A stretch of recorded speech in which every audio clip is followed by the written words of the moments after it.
Hi guys, welcome back to my channel. So మీరు already previous video చూసినట్టయితే already నేను ఈ టాపిక్ పైన 2 క్లాసెస్ అనేవి తీసుకున్నాను. ఈచ్ క్లాస్ ఇస్ 20 minutes, ఓకేనా. ఇంకా లాస్ట్ క్లాస్ అంటే ఇదే క్లాస్ అండి సుటిక్స్కి. మీ జీపెట్ అయినా సరే, పీజీ సెట్ అయినా సరే ఒక నోట్స్ పెట్టుకొని ఇవన్నీ రాసుకొని డైలీ రివిజన్ చేయండి. దీంట్లో నుంచి మీకు 90% క్వశ్చన్స్ రావచ్చు. మీరు నిజంగా గుర్తుపెట్టుకుంటే 100% సక్సెస్ రేట్ అనేది పాసిబుల్ అండి. సో ఈరోజు ఏంటంటే first topic criteria for determining solubility as per USP ప్రకారంగా ఎంత సైటీరియా అనేది ఉందో సాలబిలిటీలో డిటర్మైన్ చేయడానికి యూజ్ చేస్తాం, ఓకేనా. అయితే డిసొల్యూషన్ పార్ట్ ఆఫ్ సొల్యూట్ అంటే అమౌంట్ ఆఫ్ సాల్వెంట్ రిక్వైర్డ్, ఎంత అమౌంట్ కావాలో ఒక సాల్వెంట్ని డిసొల్యూట్ చేయడానికి 1 part ఆఫ్ అంటే వాళ్ళు ఆల్రెడీ మీకు సర్టెన్ కండిషన్స్ ఇచ్చారు. అంటే ఈ కండిషన్స్ బట్టి మీరు ఎంత అమౌంట్ ఉందో గెస్ చేసి పెట్టాలి, ఓకేనా. ఒకవేళ మీకు ఎంసీక్యూస్లో 100 to 1000 parts అని ఇచ్చారనుకోండి, amount of solute required to dissolve 1 part of solute is 100 to 1000 1000 to 10,000 అన్నారనుకోండి, ఆప్షన్స్ ఇవ్వచ్చు. Slightly possible, very slightly possible, frequently solvable అని. దాన్ని బట్టి మీరు చూస్ చేసుకోవచ్చు. So nothing is there to teach in this slide. So main ఏంటంటే medication error category.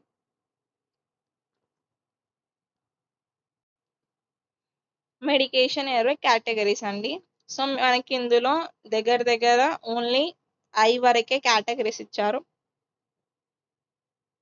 మొత్తం 9 categories ఉన్నాయి. సో 9కి 9 గుర్తుపెట్టుకుంటే డెఫినెట్గా 2 questions are in your pocket, okay.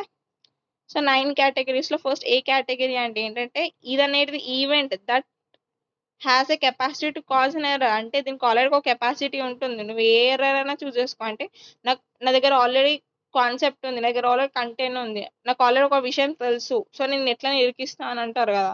In the same way A category ఏం చేస్తుంది అంటే కాజ్ చేస్తుంది ఒక ఎర్రర్ని, ఎంత కెపాసిటీ ఉంది అని, ఓకేనా. బీకి వచ్చేసరికి ఇది అనేది ఎర్రర్ వస్తుంది అంటే అక్కర్ అవుతుంది, కాకపోతే పేషెంట్ వరకు రీచ్ అవ్వదు, ఓన్లీ మిడిల్లోనే ఆగిపోతుంది.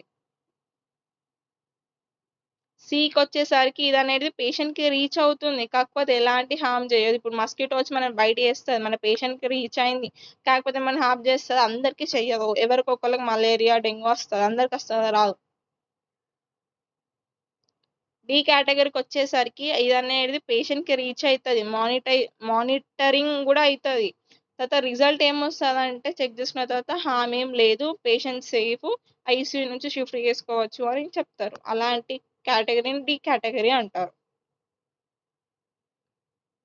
ఈ కేటగిరీ ఏమంటారంటే ఇది అనేది టెంపరీగా హామ్ చేస్తుంది, కాకపోతే సర్టెన్ అంటే 3 months టాబ్లెట్స్ వాడంటే తగ్గిపోతుంది, అంతే. టెంపరీగా ఇంటర్వెన్షన్ అని అంటారు, ఓకేనా. ఎఫ్కి వచ్చేసరికి ఇది అనేది అక్కర్ అవుతుంది టెంపరీ హామ్ తోటి, మళ్ళీ పేషెంట్ అనేది ఒక యూనిట్ నుంచి ఇంకో యూనిట్కి హాస్పిటలైజేషన్ ఖచ్చితంగా 1 month ఈ హాస్పిటల్ తర్వాత, లేకపోతే 3 stages ఉన్నాయి అనుకోండి. ఇక్కడ ఒక హాస్పిటల్ ఒక స్టేజ్లో క్యూర్ అయింది, అరే మీరు ఇంకా సివియర్గా ఉన్నారు, మిమ్మల్ని వేరే హాస్పిటల్ డిస్పర్స్ చేయాలి, అప్పుడే మీకు క్యూర్ అవుతుంది అంటే ఇంకో హాస్పిటల్, ఆడ కూడా కాలేదంటే ఇంకొక దగ్గర పోతాం కదా. ఇన్ ద సేమ్ వే ఇది ఒక చైన్ లాగా చేస్తుంది, ఫుల్ కట్టు ఎఫ్. ఈకి వచ్చేసరికి ఇది అనేది ఎప్పుడు అక్కర్ అవుతుందంటే contributed to permanent harm of the patient.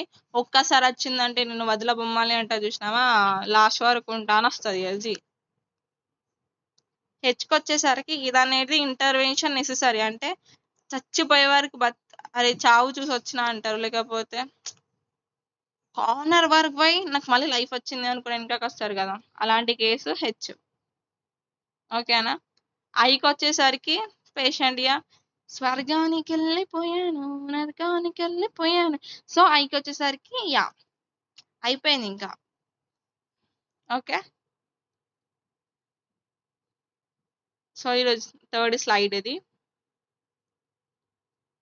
Quality control test of the tablets. అంటే టాబ్లెట్స్కి ఎలాంటి కంట్రోల్ టెస్ట్లు అనేటివి మనం యూజ్ చేస్తాం. అసలు ఎన్ని టైప్స్ ఉన్నాయి కంట్రోల్ టెస్ట్లు అంటే ఓన్లీ 2 types ఉన్నాయంట. ఈ టాపిక్ మీద మీకు ఆల్రెడీ చూడొచ్చు ఎన్ని క్వశ్చన్స్, ఎన్ని ఇయర్స్ నుంచి మీకు క్వశ్చన్స్ 2000 12 ఒక ఇయర్ అడగలే, మళ్ళీ 2 ఇయర్స్ అడగలే, మళ్ళీ అడిగిండు, మళ్ళీ 2 ఇయర్స్ గ్యాప్ వచ్చింది, 2025లో కూడా వచ్చింది, ఈవెన్ 2026లో కూడా వచ్చే ఛాన్స్ ఉంది. 25లో వచ్చినా రాకుండా 2026లో జీపీఆర్లో రావచ్చు, పీజీసెట్లో కూడా రావచ్చు. సో వినండి క్లాస్. క్వాలిటీ టెస్ట్లో ఏమైపోయింది, 2 టైప్స్ ఉంటాయండి, పెద్ద విషయం ఏం లేదు అందులో. 2 టైప్స్లో ఫస్ట్ టెస్ట్ వచ్చేసరికి ఇన్ ప్రాసెస్, ఇంకోటి ఫినిష్డ్ ప్రోడక్ట్ క్వాలిటీ. ఓకేనా. ఇన్ ప్రాసెస్ని మనం ఏమంటాం, IPQC conducted test during the manufacture process. అని మ్యానుఫ్యాక్చర్ ప్రాసెస్ అనేది జరిగేటప్పుడు ఐపీక్యూసీ అనేది ఈ టెస్ట్ని కండక్ట్ చేసిళ్ళు, ఇంకెవరో కండక్ట్ చేయలేదు. మరి సెకండ్ టెస్ట్ని ఎవరు కండక్ట్ చేసిన మ్యానుఫ్యాక్చర్ ప్రాసెస్ అప్పుడు అంటే ఫినిష్డ్ ప్రోడక్ట్ క్వాలిటీ కంట్రోల్ అనేది మ్యానుఫ్యాక్చర్ ప్రాసెస్ అప్పుడు ఈ టెస్ట్ని కండక్ట్ చేసింది. అంటే ఒకటి స్టార్టింగ్లో అంటే డ్యూరింగ్ మ్యానుఫ్యాక్చర్, అంటే మ్యానుఫ్యాక్చర్ చేసేటప్పుడు ఫస్ట్ టెస్ట్ని యూజ్ చేస్తారు. మ్యానుఫ్యాక్చర్ అంతా కంప్లీట్ అయిందనుకో ఫినిష్డ్ ప్రోడక్ట్ ఈ టెస్ట్ని కండక్ట్ చేస్తారు. ఓకేనా. ఏ మూవీకి వెళ్ళినా కానీ ఎంట్రీ పాస్ ఒకటి ఉంటుంది, ఎగ్జిట్ పాస్ అనేది ఉంటుంది. ఇన్ ద సేమ్ మ్యానుఫ్యాక్చర్ చేసేటప్పుడు ఫస్ట్ ఎంట్రీ పాస్ ఏంటి అంటే ఐపీక్యూసీ, ఎగ్జిట్ పాస్ వచ్చేసరికి ఎఫ్పిసిపి. ఇవి 2 టెస్టులు, అంటే ఇవి 2 పాస్ అయితేనే మన టాబ్లెట్ అనేది టెస్ట్లో పాస్ అయినట్టు, లేకపోతే ఫెయిల్ అయినట్టు. అయితే వేరియస్ కంట్రోల్ టెస్ట్లు అనేది టాబ్లెట్స్కి ఉంటాయి. ఓకేనా. అయితే quality control test for tablets ఏంటంటే మనకి ఇందులో టైప్స్ ఉన్నాయి. ఓకేనా. 1 2 3 4 5 6 7 మొత్తం 7 ఉన్నాయండి. 2 టైప్స్లో మళ్ళీ ఇన్ని టెస్ట్లు ఏంటి అనుకోకండి. ఓకేనా. ఫస్ట్ జనరల్ అపియరెన్స్, అంటే ఏ షేప్లో ఉంది, ఎంత సైజులో ఉంది. ఒకటి నార్మల్గా మీరు ఫిజికల్ క్యారెక్టరిస్టిక్లో రాస్తారు కదా, సిటిక్స్లో ఏమేమి ఫిజికల్ క్యారెక్టరిస్టిక్స్ ఉన్నాయి టాబ్లెట్లో అంటే మీరు ఎంత భాగవతం రాస్తారో ఇప్పుడు ఆ భాగవతమే చదవాలా. ఓకేనా. క్వాలిటీ కంట్రోల్ టెస్ట్లో ఏంటంటే జనరల్ అపియరెన్స్ ఉంటుంది, హార్డ్నెస్ ఉంటుంది, ఫ్రీయబిలిటీ ఉంటుంది, వెయిట్ వేరియేషన్ ఉంటుంది, కంటెంట్ యూనిఫార్మిటీ ఉంటుంది, డిస్టింగ్విషన్ టెస్ట్ ఉంటుంది, డిసొల్యూషన్ ఉంటుంది. ఇవన్నీ 7 టెస్ట్. ఓకేనా. థర్డ్ స్లైడ్ కూడా థర్డా ఫోర్తా చెప్పండి. అయిపోయింది. ఇప్పుడు షెడ్యూల్స్. యాక్చువల్గా ఫార్మాస్యూటిక్స్లో షెడ్యూల్స్ కన్నా ఇంపార్టెంట్ ఏంటి అంటే ఇవి ఇందులో రావాలి జ్యూడిస్లో. నేను అసలు ఎందుకు ఫార్మాస్యూటిక్స్లో పెట్టానో నాకు కూడా తెలియదు. సో ఇది జ్యూడిస్ అని ఇంకొక వీడియో చేయనా, లేకపోతే ఇందులో నేను ఎక్స్ప్లెయిన్ చేయాలా, నాకు అసలు ఏం అర్థం అవ్వట్లేదు. మొత్తం ఇన్ని షెడ్యూల్స్ ఉన్నాయి, సో 2 షెడ్యూల్సే కదా, సో జ్యూడిస్లో ఎక్స్ప్లెయిన్ చేస్తాను. ఓకేనా. దీనికి ఒక స్టోరీ ఉందండి జ్యూడిస్కి, అంటే షెడ్యూల్స్ ఎలా గుర్తుపెట్టుకోవాలనేది నెక్స్ట్ వీడియోలో చెప్తాను. ఓకేనా. సో స్లైడ్స్ అయితే అయిపోయాయి. ఫార్మాస్యూటిక్స్కి బాగా రివిజన్ చేయండి, నోట్స్ అనేది రాసుకొని మీ హ్యాండ్ రిటర్న్. ఓకేనా.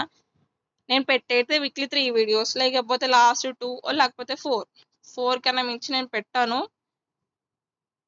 బెటర్ ప్రీవియస్ క్లాస్ది కూడా రివిజన్ చేసుకొని క్లాస్ వినండి, అయితే మీకు రివిజన్ రిపీట్ అవుతుంది. ఓకేనా.